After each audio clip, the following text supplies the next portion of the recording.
Sanjay palace welfare association ने press वार्ता कर संजय पैलेस बाजार में पार्किंग के नाम पर अवैध वसूली करने का आरोप लगाया है। संजय पैलेस वेलफेयर एसोसिएशन के पदाधिकारियों का कहना है कि ठेकेदार और नगर निगम की मिलीभगत से रोज लाखों की अवैध वसूली की जा रही है।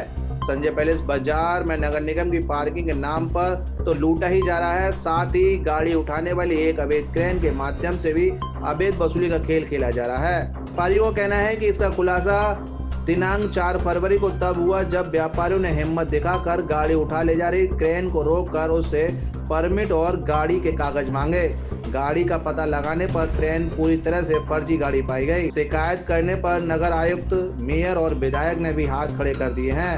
इस तरह की अवैध पार्किंग और अवैध वसूली से संजय पैलेस बाजार व्यापारियों में रोष और आक्रोश व्याप्त है। व्यापारियों ने चेतावनी दी है कि अगर नगर निगम प्रशासन और जन प्रतिनिधियों ने संजय पैलेस बाजार में पार्किंग के नाम पर हो रही अवैध वसूली को नहीं रोका तो व्यापारी 10 फरवरी सोमवार से अवैध वसूली के खिलाफ विरोध प्रदर्शन शुरू कर अपने अपने प्रतिष्ठान की चाबियां नगर निगम को सौंप देंगे। मेरा KN अग्निहोत्री है, मैं अध्यक्ष हूँ यहाँ संजय पैलेस वेलफेयर एसोसिएशन का। ये हमारी जो पत्रकार वार्ता ये जो हम लोगों का है PC, इसमें एक बहुत बड़ा मुद्दा है जो सबसे ज्यादा जरूरी है, जो आप लोगों के माध्यम से आम पब्लिक को मालूम होना चाहिए कि व्यापारियों के साथ किस तरीके से प्रशासन के लोग उसमें शामिल हैं या नहीं है। ये बहुत बात की बात है। एक क्रेन अवैध रूप से, जिसका पेपर आपको दिए हैं, वो अवैध रूप से क्रेन जो है वो लोगों से, आम पब्लिक से, जो बेचारे गाड़ियां खड़ी कर रहे हैं उनसे 1000 रुपए 2000 रुपए जुर्माना ले रही है और उसका कहीं ले जाके पालीवाल पार्क में उनका आपस में सेटिंग होती है कि वहां 500 रुपए तुम रख लो, 1000 हम रख लेते हैं और बीच में उसको गाड़ी छोड़ देते हैं ये कह के। और इस तरीके का कम से कम नहीं तो 80,000 से लेके 1 लाख रुपए तक का पर डे ये वसूली यहां पर अवैध रूप से चल रही है।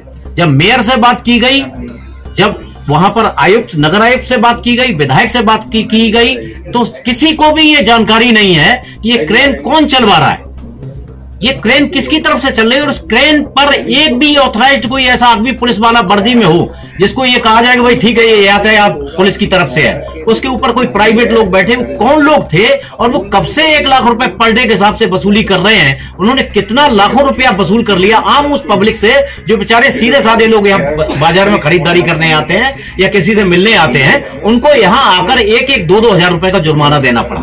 मतलब वो उस तरीके से उनकी लूट हुई कि वो उसकी कंप्लेंट भी नहीं करा सकते। अगर रोड रेसिंग होती है, किसी के साथ कोई छीना झपटी होती है तो जाके आदमी पुलिस में बोलता है, मोटर बाइक चोरी होती है FIR कराता है। जिस केस में उसको बेईमानी करने का सबसे बढ़िया तरीका, जैसे टप्पल वाले वो जो ग्रो नहीं होता है जो कहता है 1 किलो सोना का 2 किलो कर देंगे, उस तरीके का मैं तो कहता हूं वो क्रेन इस तरीके का काम कर रही थी, लोगों को डरा के 1000-2000 रुपए इकट्ठा करना और फिर उसको समझाना कि भाई तुम थोड़े पैसे दे दो, तुम्हारी रसीद नहीं कटेगी, ये नहीं कटी। और आज तक किसी आदमी कोई रसीद नहीं कटी। सारे सब ऊपर से लेन देन होके वो पैसा कहां जा रहा है, कौन लोग ले रहे हैं, किसकी इजाजत से लिया जा रहा है, प्रशासन के कौन लोग जिम्मेदार हैं, कोई नहीं, कोई भगवान मालिक है उसका, कोई नहीं जानता। आपने कहां शिकायत जी? शिकायत कहाँ? हम लोगों ने इसके बारे में, देखिए विधायक जी के नॉलेज में है, आयुक्त के, नगर निगम के आयुक्त की नॉलेज में है, मेयर की नॉलेज में है। आम बेचारे जब हम लोगों को लगा कि इन सारे लोग कोई स्टेप नहीं ले रहे हैं तो हमारे जो टीम लीडर्स थे, हमारे साथी थे, वो आए क्रेन के आगे। उन्होंने कहा ये क्रेन तब तक नहीं चली, पहले हमें जानकारी दो कि आपको ऑथराइज किसने किया। बोले साहब हमें ऑथराइज तो किसी ने नहीं किया। ये तो ऐसा ही हुआ कि अभी हम में से कोई एक बाहर से सड़क से आदमी आ जाए, मुरादाबाद से आके खड़ा हो जाए गाड़ी लेके और कहे लाओ भाई लाओ, 1000 रुपए देना, 2000 रुपए देना, और लेके शाम को गायब हो जाए। बाद में पता लगा कि आप लोगों के माध्यम से या दूसरों के भाई इस तरीके से कोई आदमी आया, 50-60 हजार लाख रुपए चंदा करके चोरी छिपे दाएं बाएं से लेके चला गया। वो काम मैं पिछले 15-20 दिन से, महीने भर से हो रहा था। व्यापारी सीधे होते हैं, बेचारे साफ सुथरे लोग होते हैं, उनके कस्टमर सीधे होते हैं, आम पब्लिक सीधी होती है, उनको नहीं मालूम होता है। अब उनको ये होता कि यार ये एक परेशानी में फंस गए किसी तरीके से। वो कोई अगर अपने कोई सामान खरीदने आया, किसी कुछ लेना है, अब उसकी गाड़ी फंस गई, अब उसको तो ये लग रहा है कि मेरी गाड़ी किसी तरीके छूटे, मैं एक परेशानी में से दूर हूं। वो फिर उस टाइम में उससे बार्गेनिंग करके 1000-2000 रुपए रिश्वत के नाम पे इधर से उधर से करके ये जुगाड़ हो रही। आपकी मांग क्या है? और आपकी मांग क्या है? मेन हमारी मांग ये है कि ये जो अवैध रूप से क्रेन है वो तो बंद हो गई, उस दिन के बाद से दिखाई नहीं पड़ी। एक दिन हुआ, अभी एक ही दिन हुआ है। हमारी मांग यह है कि जो अवैध तरीके से, इस तरीके से पार्किंग कहीं भी चालू कर देते हैं, कहीं भी कोई इंक्रोचमेंट हो रहा है, जो जैसे मर्जी आ रहा है वो कर रहा है, वो नहीं होने देंगे। हम लोगों ने पहले भी संजय प्लेस वेलफेयर एसोसिएशन ने इसी पार्किंग के मामले को लेके 53 दिन की हड़ताल की थी। और अब हम फिर आप लोगों के माध्यम से प्रशासन को जताना चाहते हैं कि ये अवैध पार्किंग हमारी जगह पर हमको खुद पार्किंग करने के लिए हमें उसका पैसा देना पड़ेगा, हमारे कस्टमर को पैसा देना पड़ेगा। हम तो ये बोलते हैं कि भाई आप एक बहुत नॉमिनल अमाउंट आप चार्ज करें और 15 मिनट, 20 मिनट, आधा घंटे, 15 मिनट तक के लिए आप फ्री करें। कोई कस्टमर अगर वॉकिंग कस्टमर आ रहा है, खाली विंडो शॉपिंग के लिए आ रहा है, कुछ लोग किसी से मिलने आ रहे हैं, तो उनको 1 रुपया भी नहीं देना चाहिए, ना हम देने देंगे। समय का कोई चार्ज नहीं देने देंगे। 5 रुपए या 10 रुपए से किसी भी हालत में ज्यादा नहीं, कार में 20 रुपए से किसी भी हालत में ज्यादा नहीं। और एक बार अगर उसने पर्ची कटाई तो वो अगर पूरे संजय प्लेस में घूमता है तो वही पर्ची उसकी कामयाब मानी जाएगी। सचिव संजय प्लेस वेलफेयर एसोसिएशन में आपकी जानकारी में डाल दूं, संजय प्लेस एक शांतिप्रिय व्यापारिक क्षेत्र है। पिछले 7-8 साल से हम लोग एक अजीब तरह की समस्या में हैं।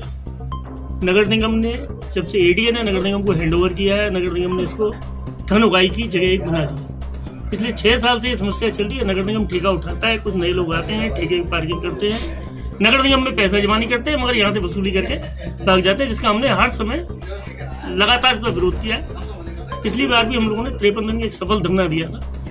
धरने के बाद क्योंकि कोविड आ गया, प्रशासन हमारे पास बैठा, वहाँ ये बात तय हुई कि आगे जो भी कार्रवाई होगी, अभी क्योंकि कोविड का टाइम है, इस धरने को खत्म कर दें। धरना खत्म हुआ। इसके बाद आपस में बैठ के समझौते में सबकी स्वीकृति से इन ठेकों को कैसे चलाया जाए सुचारू रूप से, इस तरह पर बात करेंगे। कोविड खत्म हो गया, नगर निगम में हम लोग बैठे, समझौता भी बना, उसमें काफी व्यापारी सब बाहर हो गए, उससे व्यापारी और उनका स्टाफ, और मतलब जो हमारी मांगे थी वो लगभग सारी मान ली गई थी।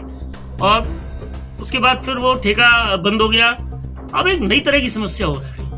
दोबारा से नगर निगम में ठेका उठा दिया 1 फरवरी से। पिछले 4 महीने से यहाँ पे क्रेन चल रही है। क्रेन जो जैसे आप गाड़ी लगाएंगे, आपकी गाड़ी को उठाएगी और पालियल पार्क ले जाएगी। किसी से 1000, किसी से 2000, किसी से 2500, किसी से 3000 वो लोग वसूल करते हैं, कोई रसीद नहीं देते हैं। इस समस्या को लेके हमने, क्योंकि ये व्यापारी को प्रेशर बनाने का तरीका है कि व्यापारी बोले नहीं, क्योंकि पहले हम लोग बोले थे, 53 दिन का धरना दिया, हम लोगों पर मुकदमे लग गए झूठे, और वो हम झेल रहे हैं। हमें तकलीफ होती है ना, हमको डेट पे भी, तारीख पे भी जाना पड़ता है कोर्ट में, व्यापारी भी देखना है, हम कोई नेता तो है नहीं, हम पे कभी मुकदमे तो लगे नहीं। अब समस्या क्या है, हम इस समस्या को लेके विधायक जी के पास गए। विधायक जी ने नगर आयुक्त से बात की। नगर आयुक्त बोले जी हमने ऐसा कोई ठेका नहीं दिया, हमारी जानकारी में नहीं है। उन्होंने मेयर साहब से बात करी, मेयर साहब से बात की, मेयर साहब बोले साहब मेरी भी जानकारी में नहीं है।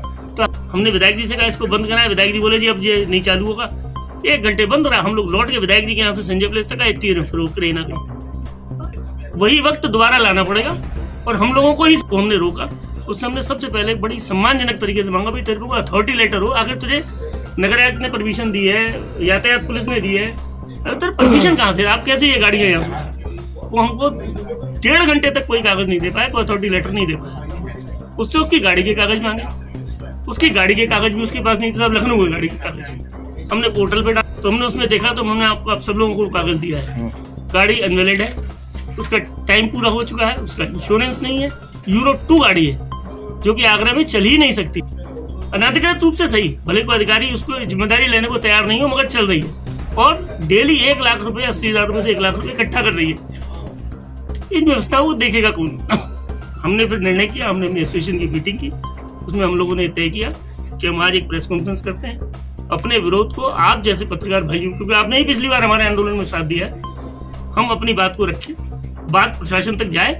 क्योंकि कल नगर आयुक्त महोदय ने हमको समय दिया था मिलने के लिए, और वो नहीं मिले, तो तकलीफ तो होती है। हमने आपके माध्यम से वहां तक बात जाए, नहीं तो भाई सोमवार के बाद अपने आंदोलन की घोषणा करेंगे, अपनी दुकानें बंद करेंगे। वैसे ही व्यापार से परेशान है, इसमें काम धंधा। व्यापारी संजय प्लेस वेलफेयर एसोसिएशन का केवल हमारा ये कहना है कि इससे पहले ये पार्किंग स्टार्ट हो, व्यापारी विरोध कर रहा है कि जो पहले काम हो चुका है वो दोबारा से किया जा रहा है। व्यापारी विरोध करता है तो उस पर मुकदमे ला दिए जाते हैं। जितने भी 5 पदाधिकारी, 6 पदाधिकारी बैठे, इन पर पहले ही 2020 में पार्किंग का विरोध करने पर झूठे मुकदमे लगे।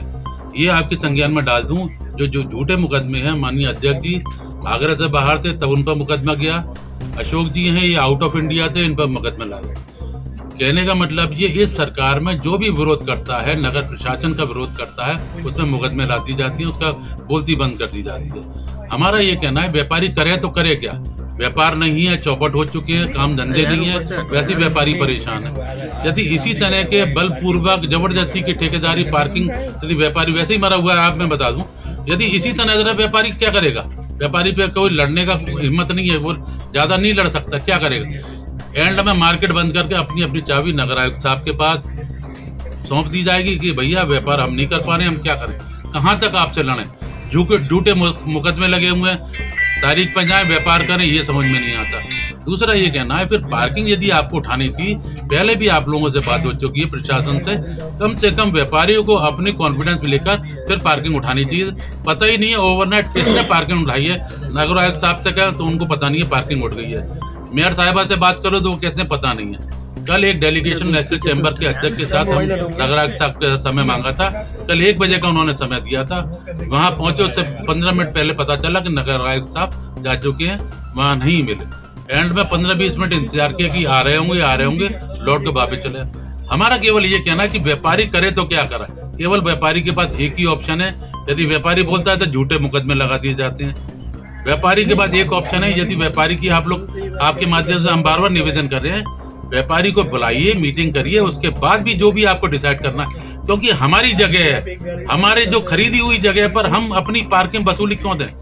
आप कोई फ्लैट खरीदते हैं, कोई जाते हैं, चिन्हित जगह कर दी जाती है कि पार्किंग स्पेस आपको इतना दिया जाएगा, लेकिन हो क्या रहा है कि पार्किंग उसको अवैध वसूली करी जा रही है। यही नहीं पता चल रहा। आज से पहले 3 ठेकेदार ठेकेदारी कर चुके, 4 साल से 5 साल से ठेकेदारी चल रही थी।